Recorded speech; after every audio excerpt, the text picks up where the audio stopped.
Hello there and welcome to this course on handling missing data with Python. My name is Valentine and I'll be your instructor. In this course, we're going to follow the following structure. So we'll get started with the learning outcomes. After that, we'll get to learn about what is missing data, why do we handle missing data, as well as when do we apply the different techniques when it comes to handling missing data. We'll also get to go through some in-depth curated reading that we have prepared. So this particular document, which we'll get to share, will provide you with an in-depth foundation of what those concepts that we will have covered during the what, why, and when part of this particular workshop in an in-depth way. You will be expected to go through this document as well as cover this quiz to just check your theoretical understanding of these different concepts in relation to missing data that we'll get to cover. Once we have gotten that out of the way, we'll go through a practice session. So that will entail about 60 minutes also, and this will involve generally going through a curated notebook that we have prepared that covers different different missing data handling techniques that might come in handy in your line of work, whether you're a data analyst or data scientist, or even just a basic or even just a data professional. So we'll go through just different handling techniques in relation to missing data that will give you a good idea of how to best handle those missing data that you might get when working with just generally data related projects. Additionally, as we go through this particular practice notebook in a practical way, we have also provided challenges that will just generally help you to put into practice those concepts that we have covered. So for example, in relation to maybe dropping columns with any missing values, we'll get to give you an opportunity to actually work on a project in relation to with a real life data set that will just give you a good idea of how you can be able to put into practice the different techniques that we'll get to learn. We'll also provide solutions to those challenges, and these will just come in handy in helping you just understand how you could have alternatively gone about the solution.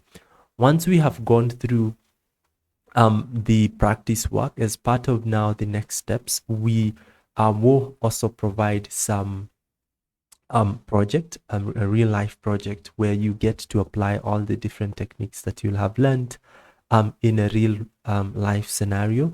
And this will just generally give you just some good idea of how you can apply those concepts whenever you're working with any sort of whenever you're working on any sort of project that might involve handling missing values or data. So generally, that is what to expect for this particular workshop. Can't wait to get started, and let's do this. Let's get started. So by the end of today's session, you're expected to have achieved these learning outcomes. You should be able to explain why handling missing data is critical. You should be able to describe the importance of recognizing missing data types. You should be able to apply best practices for dealing with missing data. You should also be able to implement various techniques for dealing with missing data. That could be whether it's imputation by mean, mode, or even just using machine learning techniques. And lastly, you should also be able to evaluate the effectiveness of those methods that we get to learn in handling missing data. So what is missing data? So missing data just refers to that lack of values in a data set for certain columns or records that you tend to have. So you might have a data set that you want to use, whether it's for data visualization or it's for later training a machine learning model, or even just for just creating a basic data report.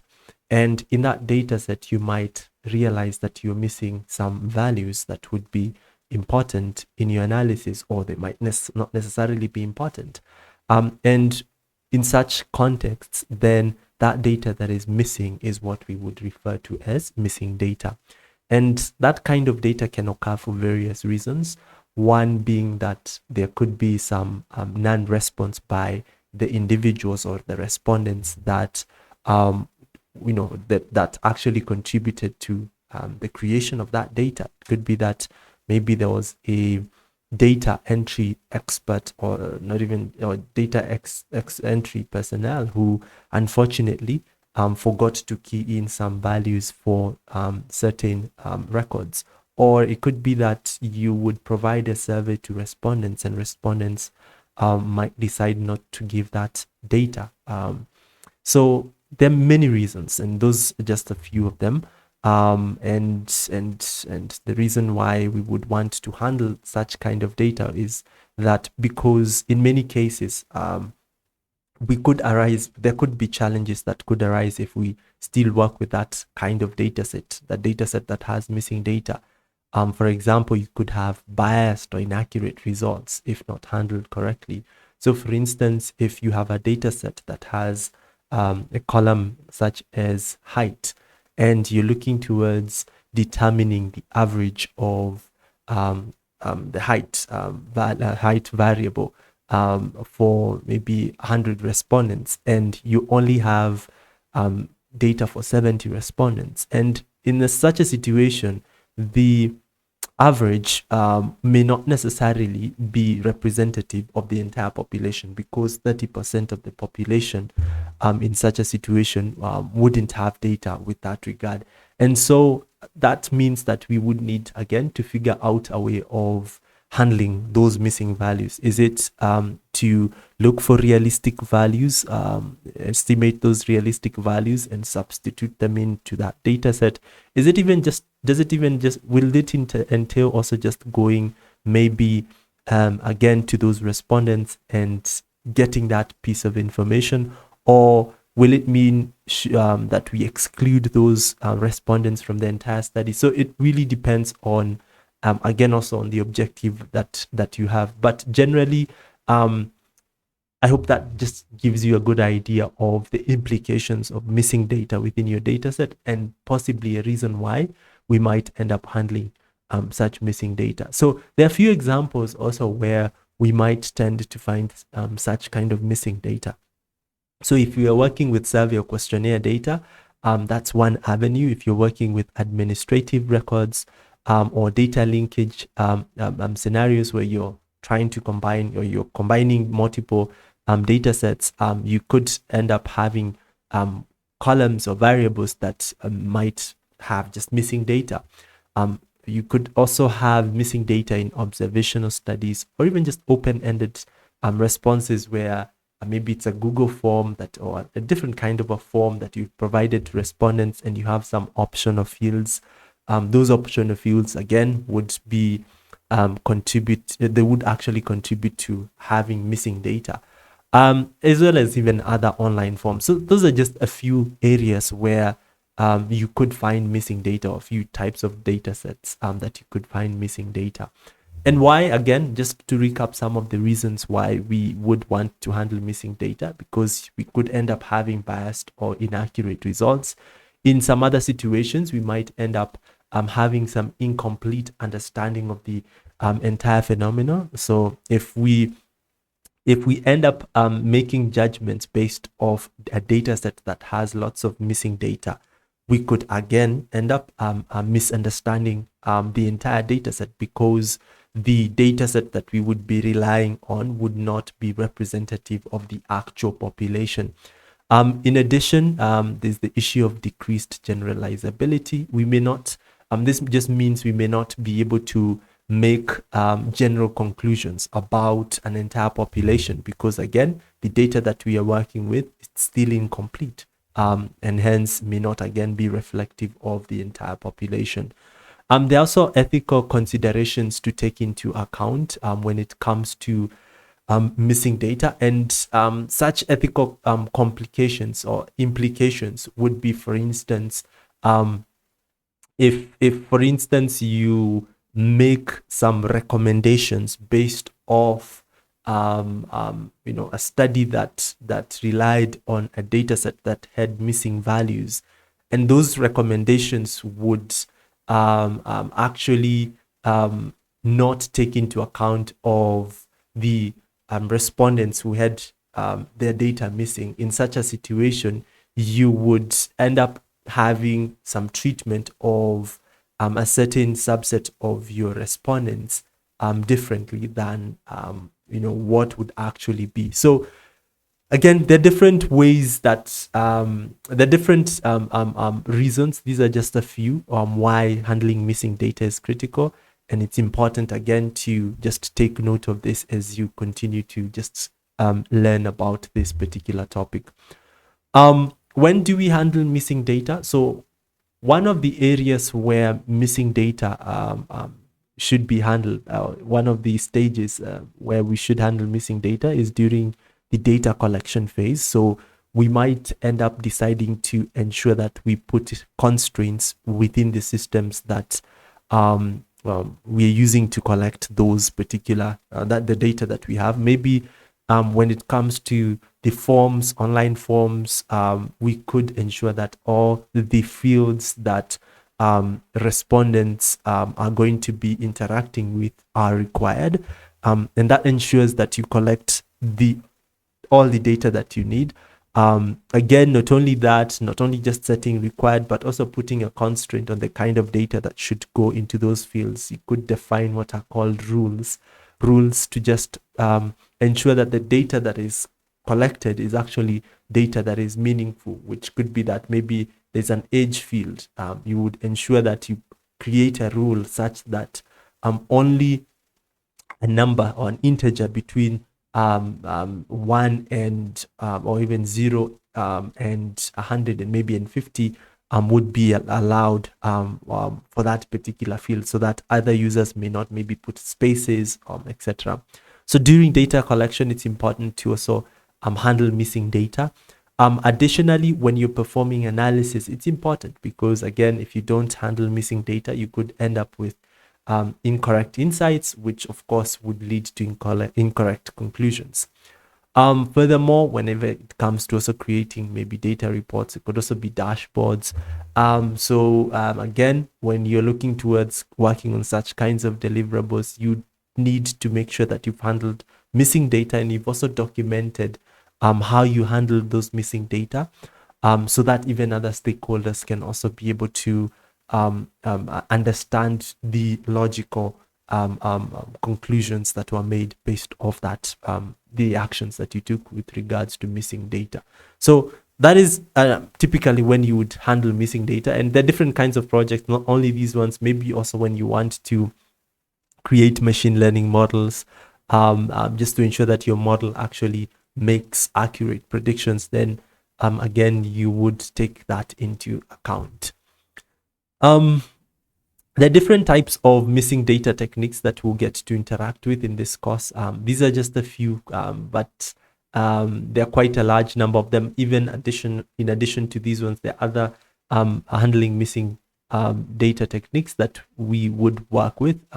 So the first one would be drop rows with any missing values. Just if you realize that if you make a conclusion that or the missing or the records that you are going to be dropping are not going to be of significant impact to the study that you're taking. So that is something that you could just assess and see. Maybe if you have maybe 100 records and you only have maybe one record or two that has missing data, again, you could decide to drop if you realize that that particular record may not be of significance. There's arbitrary value imputation, and this just simply means is that you would look at you would substitute the missing values with a realistic based on a realistic value that is based on domain knowledge or expertise, and that is something that you could do. Or you could even just decide to even replace the missing values with maybe a placeholder value.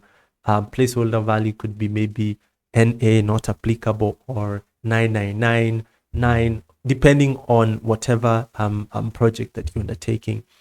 There's forward field replacement, and this type of technique you'd apply it with. You'd actually fill in missing values with the previous value. So if you have you have 100 records and record 100 has a missing value for a certain column, then you would use record 99's for the variable that you're looking at. You would use the value of the variable where you have a missing data for record 99. So if age for record 100 was missing, you'd use age for the age value for 99 to substitute for what is missing in record 100. So that's forward field replacement. Backward field replacement is just more similar to forward field replacement, only that you fill in the missing value with the next value. So if you had record 99 missing and you had 100 which had record 100 which had a value, so you would use the value for record 100 to be equal to as the actual value for now what is missing in record 99. Mean imputation, median, mode imputation, these are just other different techniques that you can use. For mean, you would it usually works well when you're assuming that the missing value is an average value.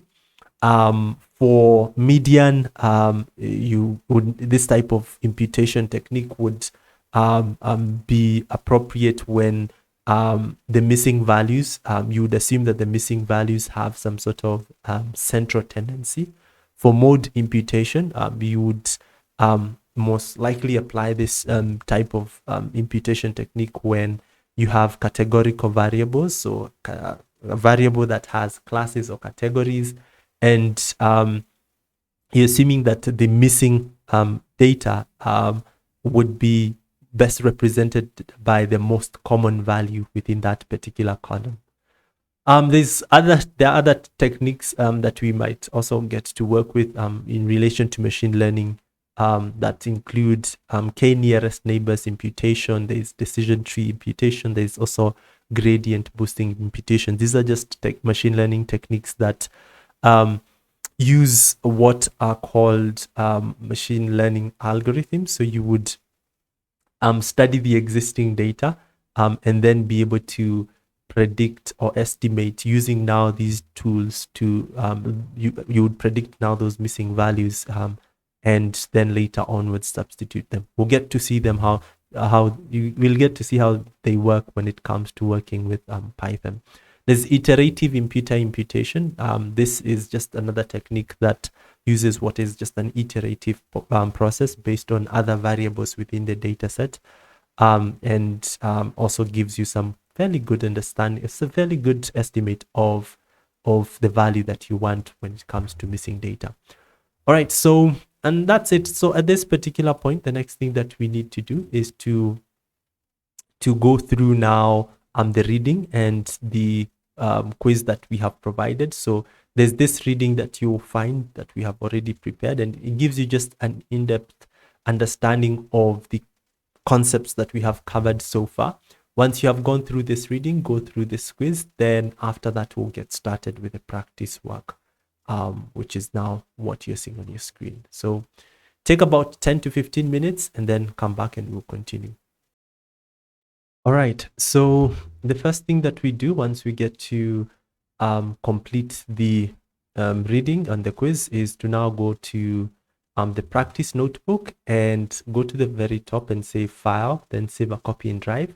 And this on this particular operation will just enable you to save a copy of this particular notebook, and then you can be able to edit and save that copy. So let's do that. Go to file, then save a copy in Drive, and that copy should open in a new tab. Once you have done that, the next thing that we need to do is to click on connect. By the way, I'm not going to be saving mine in Drive because I don't want to save any changes, but make sure you do that on your side. So once I have done that, I'll just click on connect on the far right, and this should connect our notebook to Google servers. So our file is actually, this is a notebook, a document that contains just analysis. And we can use it to just contain code as well as just some other data. So what we are doing right now is what we have done is to connect our notebook, which is stored in Google Drive, and we are connecting it to Google servers. We're not installing any sort of software in our computers. We're just working on the cloud. Once you've done that, let's go to prerequisites and run this code over here. This will just import the pandas library, which is a data manipulation library, and NumPy is a scientific computations library. So pandas will just allow us to be able to handle missing data and perform just other data manipulation tasks such as reading, importing data, while NumPy will provide us with functions that we can use for just performing calculations, maybe doing mean, etc., or even median or something of that sort. So let's run this. If you find this particular pop-up on your screen, just know that you haven't saved a copy in Drive, so you need to save a copy in Drive. I don't want to do that. I'll just continue because I don't want to save my notebook. Once that has run, you'll see a check on the left-hand side. We'll continue. The first thing that we do when we want to work with, when we want to handle missing data, is first of all to find that missing data within our data set. So this is what we are going to cover in the first section of this notebook. So let's go through that process of being able to determine the missing values in our data set. So missing values in our data set, that we are working with, especially when we're working with this pandas library, are usually represented using the NaN value, and we will get to see what those values are. But at the same time, we can identify missing values by, first of all, once we have read. So this is how we can read a data set, a CSV data set in pandas, and store it in df. This is a variable, and when we store that data set in that variable, we tend to call it a data frame. So we have a df data frame. So we apply, in order to identify missing values, we apply what is called the isNull function to the df variable that we had here, which will store our missing values, and then we can count the missing values for each column by simply applying the sum function to the missing values variable, and then we can be able to print how many missing values we have in that data set. So that's what we are doing here. If we run this, we actually performing those steps and be able to see that in the experience column, we have one missing value. If we wanted to just see these particular, maybe we wanted to preview this data set and possibly even identify with the value that's missing there. It's sometimes usually not easy to do that, but we can also print out the entire data frame, and we should see, let's try and observe whether we can be able to see the missing value at some point, which we can see here. NaN, this is what I was saying, that we represent missing values in a data set using pandas with NaN. So this, just take note of this particular technique. We will consider using this particular technique here many times, but the only thing that we are going to be doing is shortening what we have here. So instead of going to write everything that we have done here, so we will just be simply, I'll just create a new code cell, be writing df.isNull, then .sum. That is just what we are going to be doing to just be able to identify what we have. So isNull.sum. So isNull, this is a function. So run this and we should be able to see that. So this is what we are going to be doing just to shorten the code that we have here. All right, so work on the following challenge, which you find here. You can even just preview this. Work on this challenge, and then once you have worked on this challenge, go through the solution notebook, and then we can continue from there. Just verify, yes, verify your solution with the solution in the solution notebook. All right, moving on, dropping missing values. So one of the simplest ways that we can be able to handle missing values is just generally to drop them. And we'll get to now just drop any sort of record that we have that has any missing value. And we can do that by using what is called the drop NA function. So, and this will just drop any rows with missing values. So in this code cell, we actually just previewing the missing values in this data set. This is a new data set. Just take note, it's different from the one that was before. So in this data set, we have these three columns: salary, experience, and year at company columns with missing values. Sometimes you might also want to have a look at the data set, explore it first before identify the missing values. But our focus is just to be able to just generally to just handle missing values. So we're just going to just preview those missing values, and then we can drop those missing values and preview whether how we can also preview and confirm that those values have been dropped. However, when you're using this method, it's important to note that you should use it with caution, because you can end up losing lots of records if you have lots of missing values. So it's important to take note of that. So let's apply drop NA function, and then we just replace the entire data frame with now the data frame that doesn't have any missing values, and then we preview those missing values. So we don't have any missing values now in any of the columns. All right, moving on, dropping missing values based you can drop columns with missing values.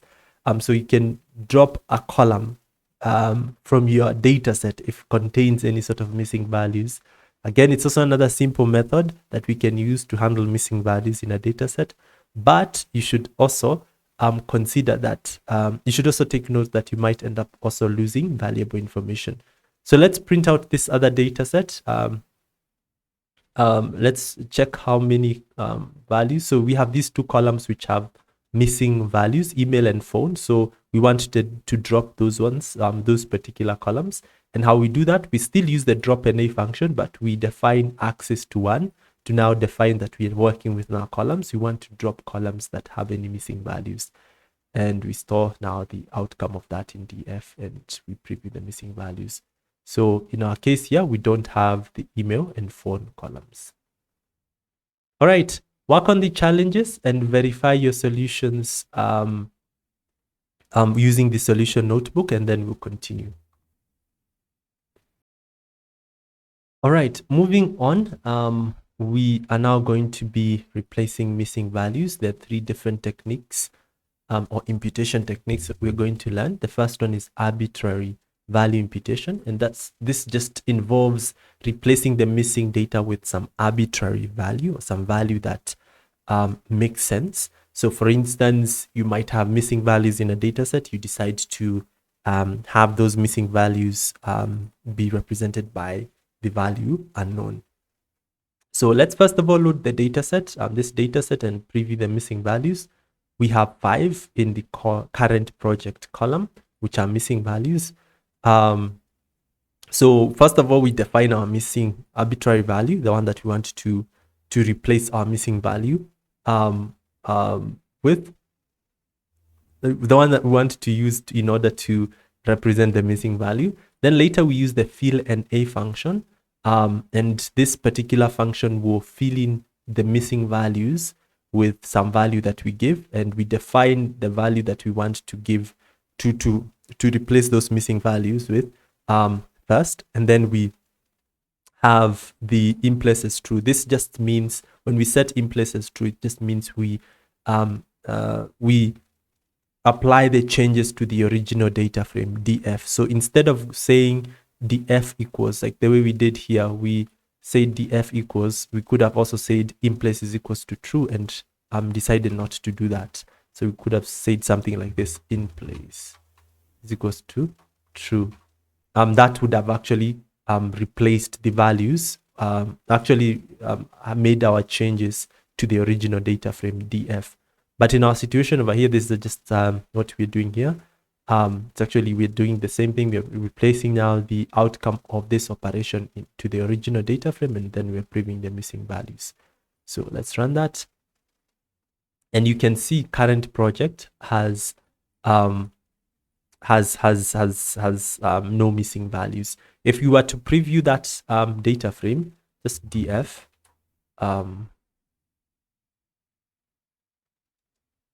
Okay, so let's even load it first, and then print the data frame so that we see those missing values. So if you see an NaN somewhere, this is the NaN. So what we are doing, we want to replace NaN with unknown. So this is what we are getting: unknown, unknown, unknown. That's good. All right. Moving on, forward field replacement. So this particular type of method involves, so assuming that we are working with this data set, but we are going to be working with a different one.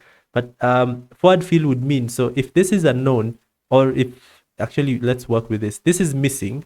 We would use the record that comes after. So machine learning would actually be used to represent an AN. Or data analysis would actually be used to represent NaN. Same case, mobile application, NaN. That's forward field. Backward field would be used now the previous value. So data analysis would be used for NaN. Machine learning would be used for NaN. Web development for NaN. So that is those are the two different techniques that we're going to be working with. Again, we would normally apply that technique only if either the last observed or the next observed value is representative of the missing value. So if it's a good estimate for the missing value, then we could always consider that. And these two types of techniques would normally be applicable in situations like, when you're dealing with time series data. So the value may not necessarily be far off from the previous value that was observed. So let's preview our missing data values in this data set, in the salary data set, and then we apply forward field replacement using the fill NA method. Again, we are still using the fill NA method that we had I decided to use earlier. So this is the method that we're using, but now in our situation, here for fill NA, we are defining the method that we want to use, which is the f fill, which is now forward field replacement. And then we set in place to have our changes applied to the original data frame. And we actually applying this method in the df salary column. So as opposed to here, here we were applying the entire, for arbitrary value, we were applying it to the entire data frame. So any place we had missing values in the entire data frame, we were actually applying this arbitrary value. But in our case here, we only want to do that on the salary column, and then we preview the missing values. So let's do that. We don't have any values. Backward field replacement, again, I've already demonstrated this, but the only difference with this regard is that we use B field instead of F field that we had initially. So let's load this data set and check the missing values for current project, and then we use B field for that column. And voila. All right, the next thing, work on the challenges, and then once you're done, verify with the solution notebook, and then we'll continue to the next step. All right, moving on to mean, median, and mode imputation. So the first thing that we're going to do is to import this class, simple imputer class, from the impute module from sklearn, and this will allow us to be able to perform these three different types of imputation. We could use pandas, but this is much more straightforward if we use just this simple imputer class, as we will get to see. So for mean imputation, we would normally perform this type of imputation where the mean of the variable that we are working with is much more representative of the missing value. And this might be in a situation also where you are working with missing values that are completely missing at random. So in such a situation, then mean imputation can be appropriate. So let's first of all load and preview the missing data. Then we do that. Once we have done that, we can see we have age as well as salary as well as position, which is missing. So let's just to be able, by the way, to be able to perform this particular type of imputation, which we will get to see, we normally use the simple imputer class that we have imported. Once we have done that, we can create an object or copy of that particular class, simple imputer object, and inside the parentheses, when creating that object, we define the strategy that we want to work with, which is mean, and then have that stored in the imputer variable. And this is actually an object. Imputer is actually an object that we are going to be working with. And what we want to do is to apply this operation on two columns. That's the age and salary columns. The reason would be because if we are to preview position would actually be not numerical. So this particular operation would be applicable to a numerical column, not a categorical column. You can even just preview df. Can preview the entire, but we just want to preview the first 5, df.head. And you can see position is categorical in nature. So age and salary are columns which are numerical. So this is float, should be float, and this should be also float, but you could also determine that later using dtypes property for just determining the data types. But yeah, so generally that's what we want. But to be able to apply now our operations, so once we have the imputer object, we use the fit transform method to be able to apply that operation to the columns that we have specified inside here. And then we store the values for the imputed values, or the transformed values, which have already had the NaN value substituted with now the mean of that column, the respective column. Then we store now those values. We replace the new values with now the existing values.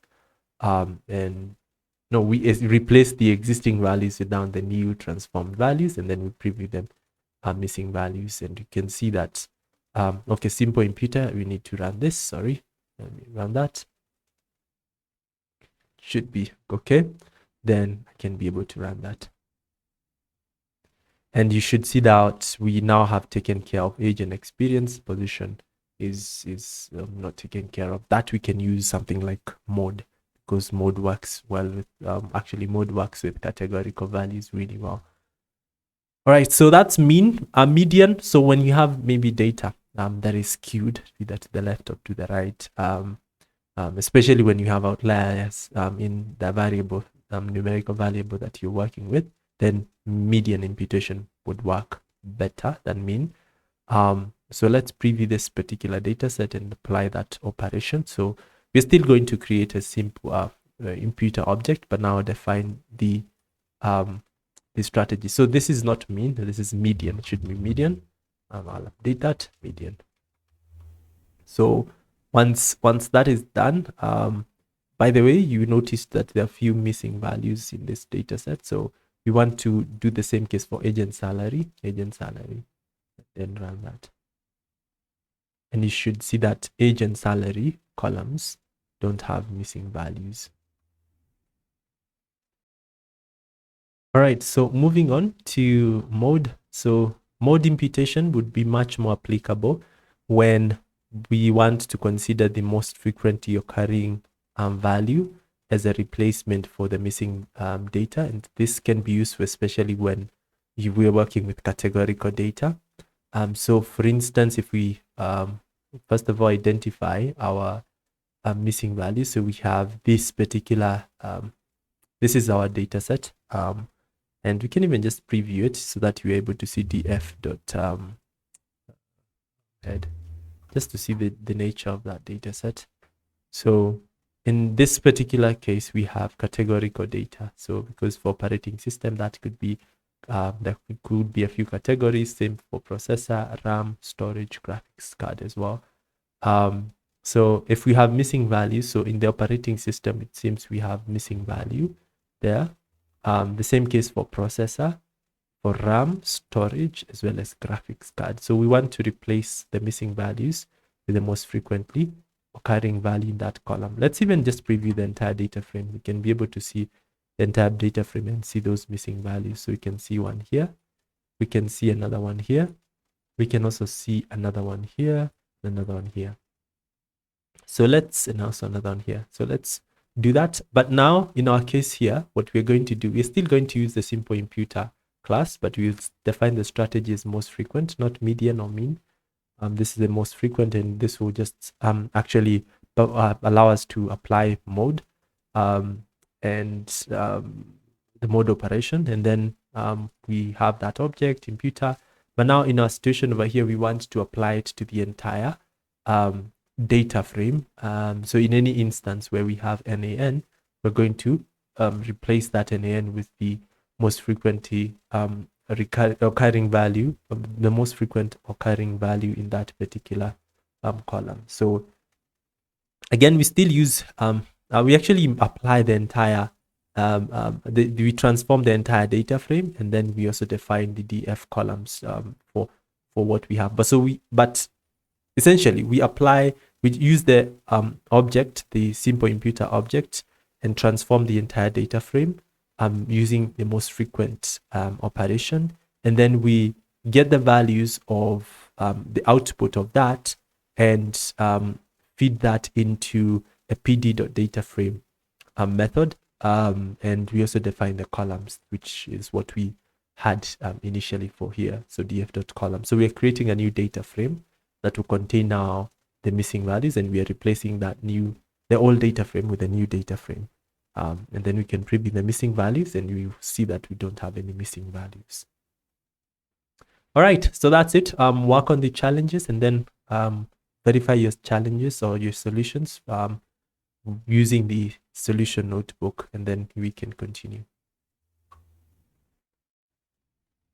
All right, moving on to machine learning for missing data. So we're going to apply just some different machine learning techniques. And this approach is normally useful, especially when you want much fairly accurate missing value replacements. And but unfortunately, at the same time, it also comes at a cost because there's some complexity involved. So in terms of explainability, sometimes it can be a bit advanced. And at the same time, you could also look at resources, computing resources. You tend to use more computing resources for this particular, when performing imputation by machine learning, as opposed to using those conventional methods that we have already covered so far. So it's just a matter of just making a decision on whether this works best or the other one. The other methods that we've covered so far work better. But generally, let's go through each one of them and get to see what they entail. Starting off, we'll start with k-nearest neighbors imputation. And we normally use this type of imputation technique because it looks at the closest data points to the data points or the records with the missing value, and then generally it would impute the missing value, or it would find the missing value based on those values of those neighbors. So assuming that you have 3 records and or even 10 records, and you have 1 record in those 10 records that's missing. So k-nearest neighbors would look at all the records and determine which of the records that you have within those 10 records, actually, or 9 records, are closely related to the missing records. Maybe, for instance, by the way, when you're working with k and n, you would need to define how many records you want to consider for imputing. So you could decide, let's say, to work with 3 records. So k and n would look for the 3 records that are closer to the record that has a missing value, and then it would estimate the missing value of that record that doesn't have any value based off the 3 records. So it could be some average that it would take for from the 3 records, the values of the 3 records that already have the data. So, and then it would use that as now the new average. So that's just something to take note. Let's now apply it. So let's first of all preview the missing values in this particular data set. We have these missing values for experience and education. First of all, to apply this particular technique, we'll do a few things. So what we will do is first we're going to select the numeric columns because we want to work with the numeric columns. Again, categorical columns, you can consider using median as an alternative. There are other advanced techniques, but median works okay. So select only the numerical columns, which we can be able to use NumPy for that. We use actually the select dtypes method from pandas, but inside it we can define the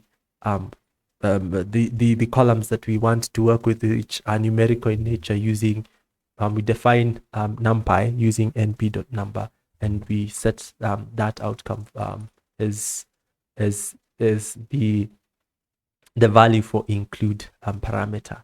And what we will store here will be only the numeric columns. Then once we have done that, we initialize the KNN imputer. So here we imported the KNN imputer class from the impute module in sklearn. That's what we have done here.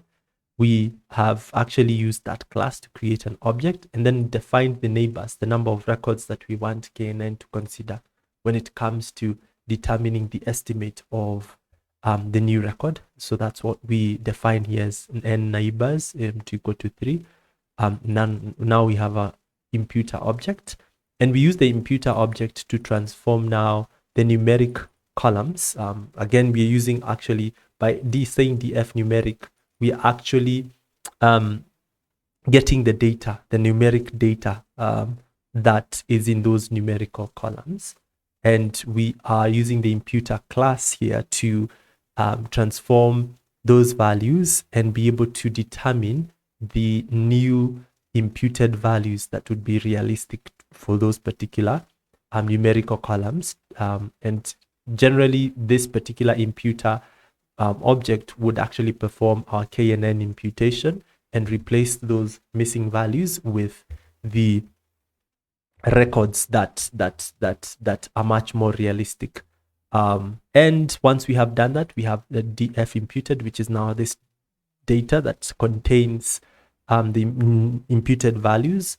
We then we then create a new pandas data frame to just have those records, numeric value, the numeric values that don't have any missing data, and we have it as df imputed. And then once we have done that, we replace the numeric columns in the original data frame. So remember, df is the original data frame, but now we replace those numeric columns in those particular in that particular data frame with now our newly df imputed column. The idea here is now to have this new column, the original column, with now the updated numerical columns that have already new values that have been imputed using KNN for those missing values.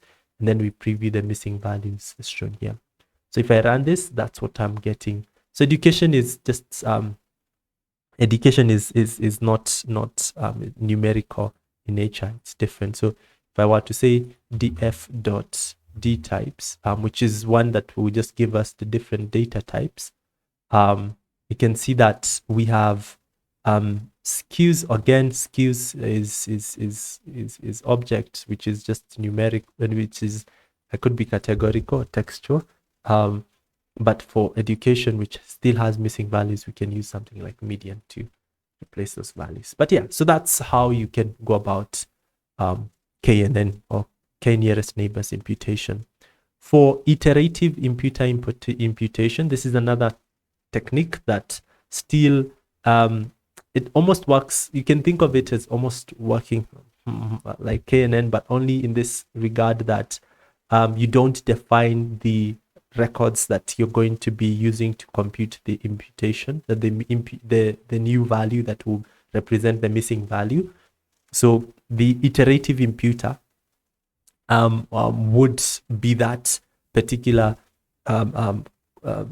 tool that you could use to check for which records within your data set.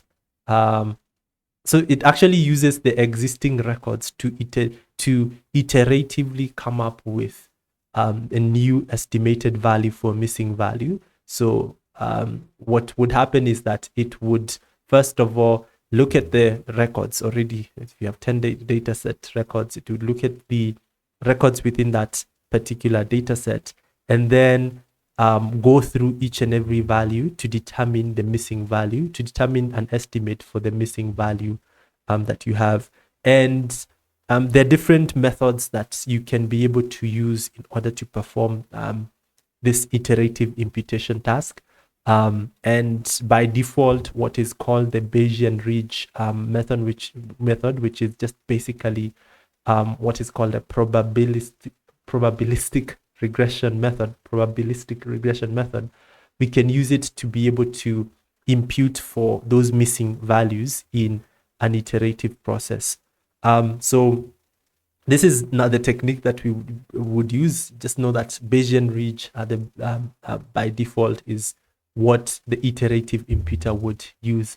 But again, we are going to see how we can use still iterative imputer and define other methods such as decision tree regressor, gradient boosting regressor, in order to perform imputation, in order to handle the missing data. So how do we apply this method? So first of all, we would again import the respective classes that we need. We need the enable iterative imputer, which will just enable the iterative imputer class that we have here. This is more like a prerequisite to that. Then we import the iterative imputer class. We also load our data set and preview the missing values. So we have experience and education. So we are, this is what we have. We can even just check the data types, df.dtypes.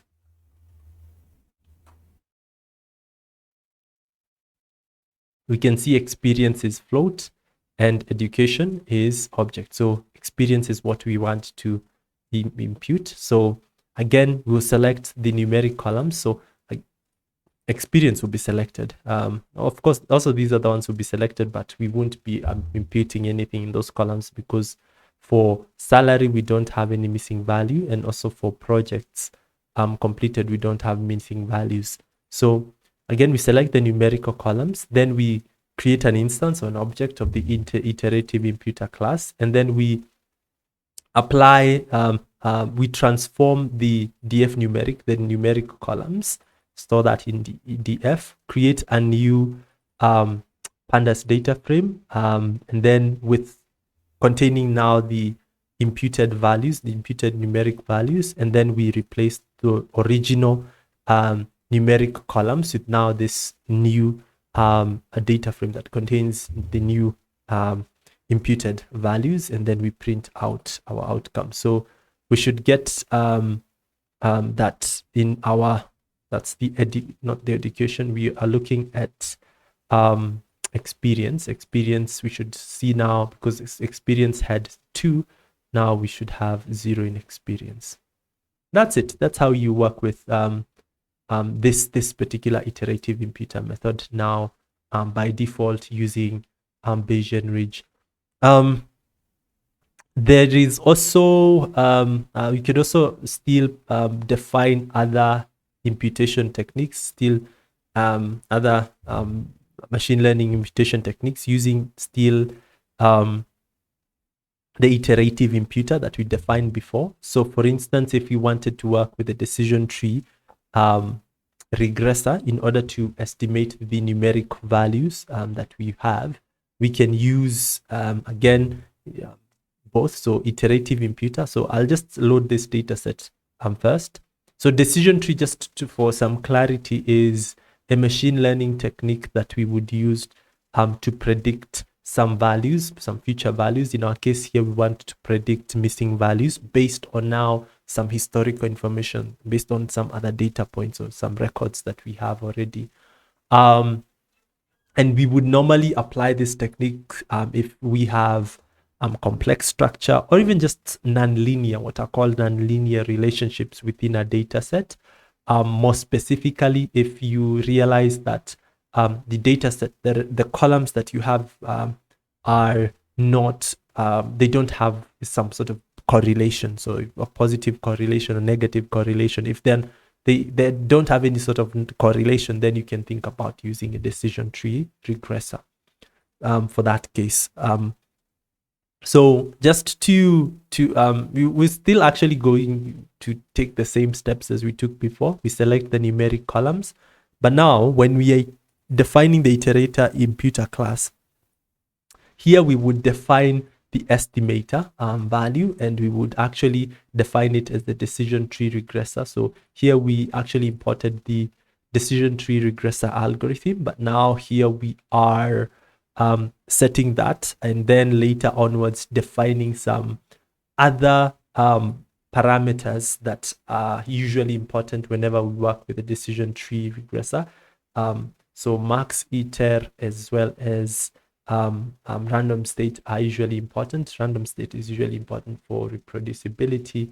Max iter is usually important, especially when you want to define, because behind the scenes, decision tree usually has what is a tree. So it uses some sort of a tree approach to, it maps the features that you're going to be working with in some sort of a tree.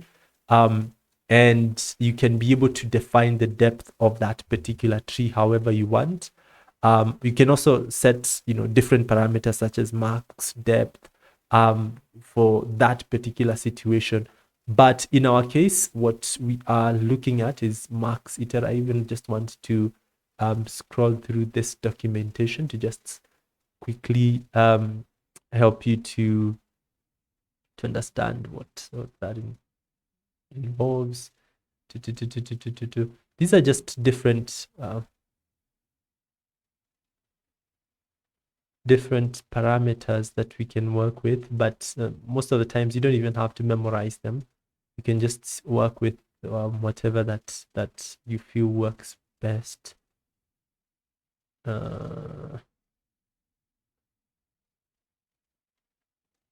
But I won't even go further into it. But max iter just involves, because when you're working with the iterative imputer, you normally iteratively go through the records that you have. So in our situation,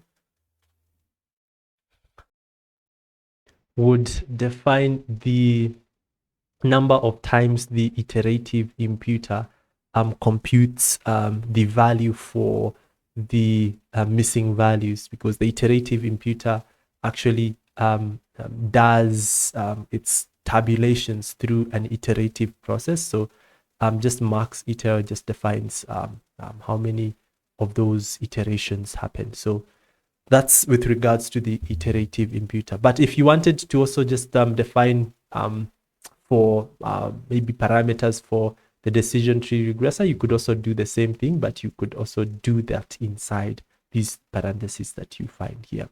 So that's what happens. We are using the decision tree regressor to iterate, to transform our data set so that we have missing values based off this machine learning approach. And then the values, the new values will be stored in imputed df decision tree variable, and then we create a data frame based off that variable that will contain the numeric values, column values, the new ones, and then we replace the old column values, the original numeric values, with the imputed ones, and then we print out the missing values in each column, and we should only find that we don't have 4 experience. For education, again, that was just the categoric one.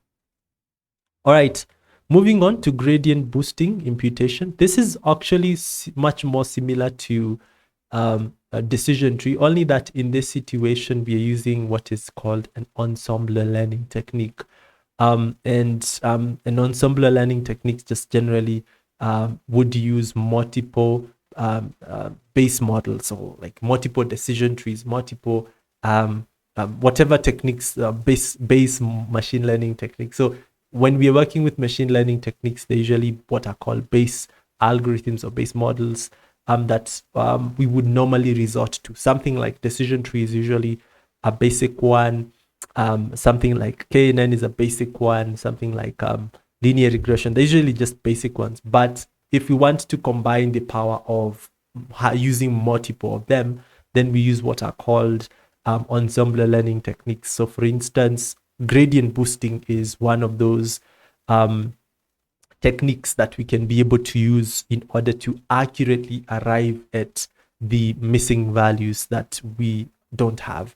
The only caveat with this is that usually is also complex, but at the same time, in terms of explainability, but also at the same time, it usually takes a lot of resources, especially when we are working with lots of data. But the beauty about it, you arrive at missing values that are far much more accurate than previous methods. So let's first of all import our gradient boosting regressor algorithm, and that's a class that we've imported. Then we've also previewed the missing values, which you can see experience. We're using the previous data set. So we'll still follow the same steps, select the numeric columns. Then we use the iterative imputer class, but now we set the estimator to gradient boosting regressor and define the max iter again for iterative imputer as 10.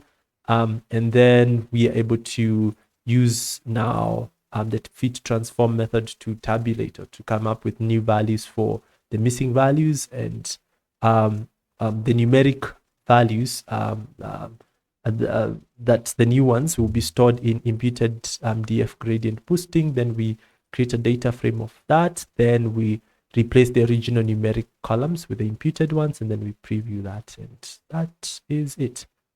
So experience, we have already imputed that.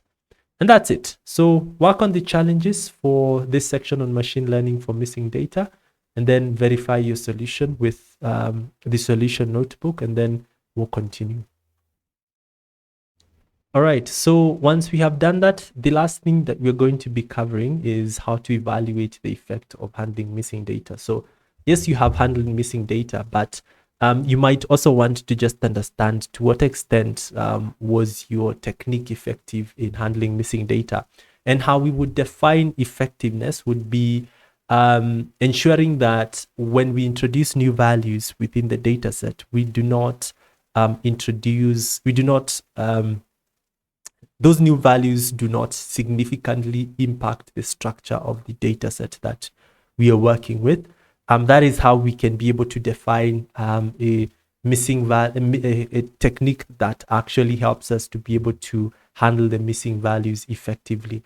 So again, if the mean of the values that you have in the original data set and the mean of the values that you have in the imputed data set are the same, it would suggest again that the imputation strategy is actually suitable for that particular case, because it did not significantly affect the tendency of that data, the central tendency of that data. But again, you could use mean as you could tabulate the mean of the original data set and the imputed data set, and if they're not far off, then you can say, okay, in this situation, your data actually was okay. In some other, your data was okay, but again, the strategy that you took was okay. However, it's also important to note that you could also assess imputation by just looking at other different methods.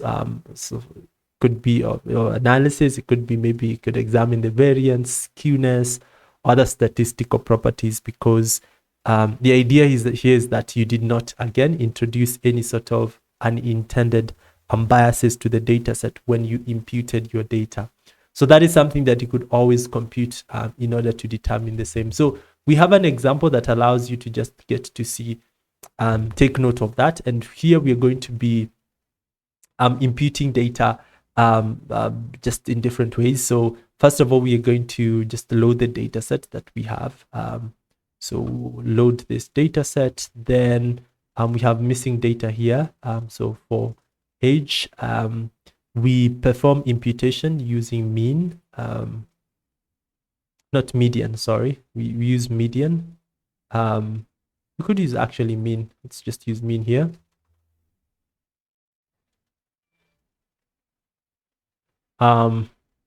That's what we have done. And then we can just we can calculate the statistical properties for the original data frame as well as the imputed data frame. And when you look closely, so this is the original statistical summary for the original data set. This is the statistical summary for the imputed data set. So we can see that for the mean, so we applied mean for the missing value that we had was for age. So we want to see whether we have a significant difference. So age, the mean was 35.75, and here we have 35.75. So technically, that's a good strategy. But what happens if we change this to median? So assuming that we did median imputation, median. And then here we did median. So we are going to observe the age variable. Is it the age? Age. Just a minute. Median. Okay. Calculate that. Median also did okay. So median for that was also okay. You could try, imputing that with what else can we do? We could even try a different strategy. It could be what should we use? Let me see. We could try forward field replacement. So let's try forward field replacement. This is just a way of just evaluating, which you could always do. So let me just create a new code cell here. Forward field, and then we want to work with experience. No, age. I'll reload this. Age.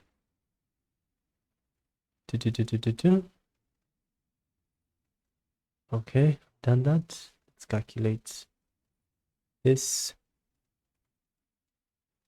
It still works okay. The mean is still around the same. So, but the approach again would be just to look at to apply the same type of analysis at the end to just understand whether the mean of the columns that you're working with will be so much different if you imputed your data with just different types of techniques with that regard. I think I should try something else. Oh, I think there's something that I did not do. Median. Let me change this to median, but I'll reload the data set again. I think I've noticed something. I did not run this. So if I impute with median, and then I will skip this, I won't use that. And then I run the statistical summaries. You can see that the mean of age is this 35.7, and for the new imputed values, it's 35.75. So there was some change in structure. So we introduced some sort of biasness or something different in this particular. So our new data set that we have here is a bit different from what we have. So we sort of have introduced some potential difference in the distribution of our data. So we might decide not to actually use median. We could decide ending up just using something like the mean, and that would work well for our case because when you use a mean or even FF field, that could also work well too. You can see that our mean did not change of 35. All right, so work on the challenge here to just help you understand how you can be able to go by evaluating the effect of handling missing data. And then once you're done, verify your solution with the solution notebook. Okay, so the next thing that we are going to do once you have gone through the practice notebook is now to go through this project. And this project will just give you a good idea of where you can be able to apply such techniques. We've provided a guiding notebook that will just give you a starting point. So you just use that guiding notebook and go through the content. The entire project only goes up until to data cleaning, but if you want, you could always think about how you could even just do the analysis bit. It's not necessary, but the idea is that you have a fairly good understanding of where you can apply the mentioned techniques that we've worked with when it comes to working on real life problems. Once you're done, you can verify your solution using the project solution. And that will be it. That will be it with regards to just handling missing data. Those techniques should just be sufficient enough to just work, to help you work on basic data analysis projects, just any sort of project that you might come across that involves handling missing data. The idea again is that you'll have gained a skill that you can use in whatever contexts, whether you're in you're doing maybe data analysis work, machine learning work, or just basic dashboarding or data reporting. Then you should be in a good position to apply those techniques. In terms of the next course, think about possibly now doing data analysis work or data visualization work. Maybe looking into data analysis with Python or data filtering with Python, kinds of courses to just continue this learning journey. All right, that's it. Hopefully you're able to acquire a new skill, and all the best in your learning journey, and see you in the next course.